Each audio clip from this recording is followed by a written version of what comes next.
The name Donna Thibualt is familiar to many of you engaged in the Newfoundland water and draft work worlds. Our family was lucky enough to meet and exhibit under Donna Thibualt in November 2017 at the Penn, Ohio Newfoundland Club draft test. 4 years later, we again exhibited under Donna at the Genesee Regional Newfoundland Club water test. As she had done before, Donna conveyed her very characteristic balance of factual and well-earned command of work substance, but packaged in her quite friendly, glass, half-full way. I was honored when Donna agreed to sit with me for an unrehearsed interview. Donna and I spoke at the Lake Cayuga water edge at the 2021 GRNC water test as she reflected on decades of devotion to the Newfoundland breed and her view of the future of Newfoundland work activities in attracting younger generations. Okay, with whom are we visiting today? My name is Donna Thibualt, and I'm from Mansfield Center, Connecticut. I've had Newfoundlands, my first one, since 1976. How did that come about, Donna?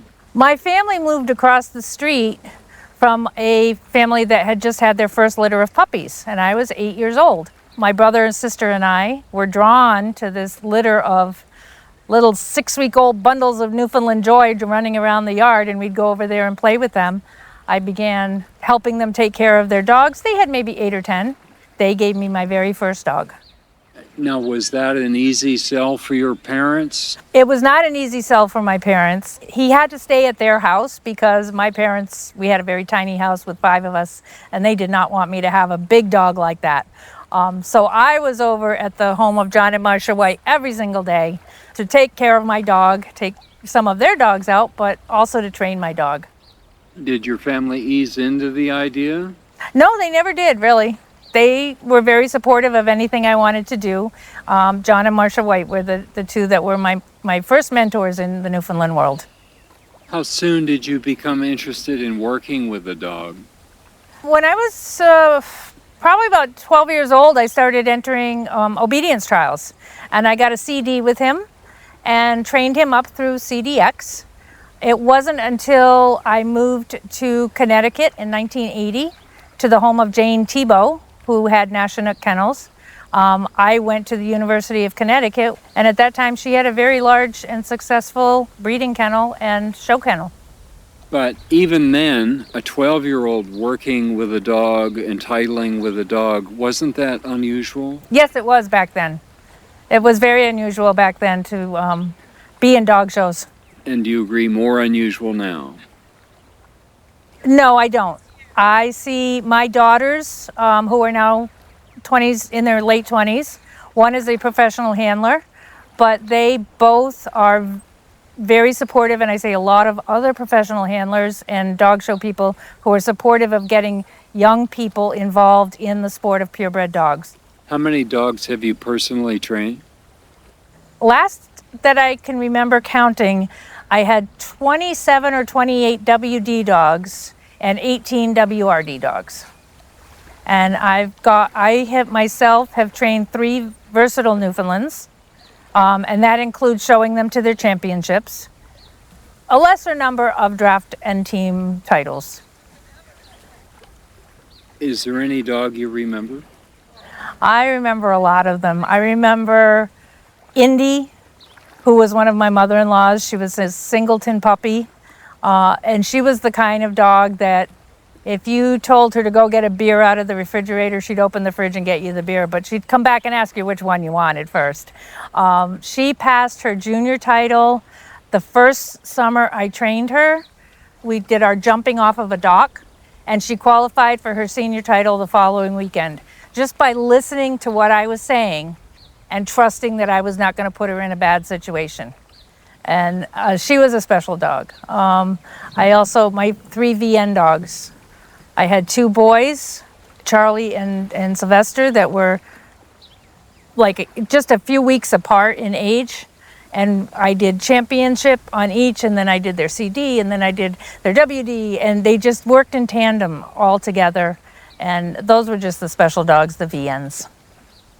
Donna, given how much work you've done with the dogs and how much training, how was it that you became a judge? How did that come about? It's sort of a funny story. The first time I judged was quite by mistake. It was a draft test, and we had a husband and wife team in New England that were supposed to judge for us. I didn't want to be a judge because I always just wanted to be training and exhibiting. But the first day of the test, unfortunately, they had a dog that got sick and they had to go to the emergency vet hospital. So Sue Marino called the working dog committee people and said, we have a full draft test.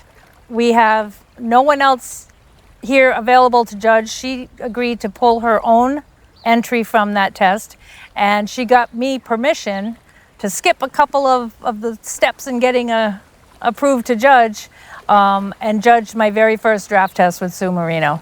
You've been judging enough and long enough that you've undoubtedly formed your own style and approach. If you think back about your years of exhibiting, do you think of any judges that you exhibited under, who modeled behavior that informs the judge you are now? Yes, Mike and Sandy Lovett. Just how easygoing, and they made you feel calm and comfortable and not anxious at all about being an exhibitor. Roger and Barbara Fry. I actually did my first provisional judging assignment with them, and it was an incredible experience to watch them encouraging people. And I think those four were where I model my judging style after. Now today, at the Genesee Regional Test on the beautiful Lake Cayuga, we saw a range of exhibitors and exhibition styles. I think some of the exhibits were pretty memorable, not always the exhibitors who pass. Sometimes those who don't pass still will create memorable moments, certainly for me as a photographer.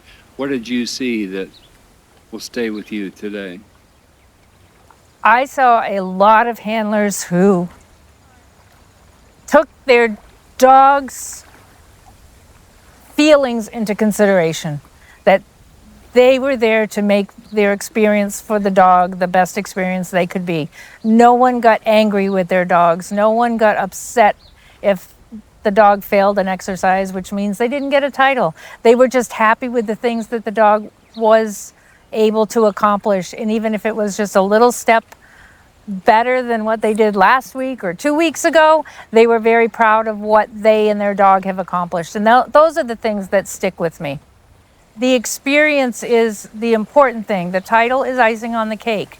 And whether a dog passes or a dog comes very close or barely does anything, it's the bond and the communication and the relationship that is built and developed further today that is important to me. How would you sell the idea to younger people, whether they're teenagers or people in their 20s, Yeah. or even people in their 30s, maybe 40s, 50s? How would you, what are the talking points you would offer as to why this is worth their time? I have always felt that the bond I developed with any dog that I was training, whether it was one of mine, one of my mother-in-law's, or for a friend, the bond I developed with that dog is just special, and you can't replace that with any other types of activities. Sitting on the couch, going for walks, it's not the same as building that trusting relationship where you're asking your dog to do something that he or she may be uncomfortable with. For any dog owner, and Newfoundland owner in particular, I want people to feel that connection with their dogs.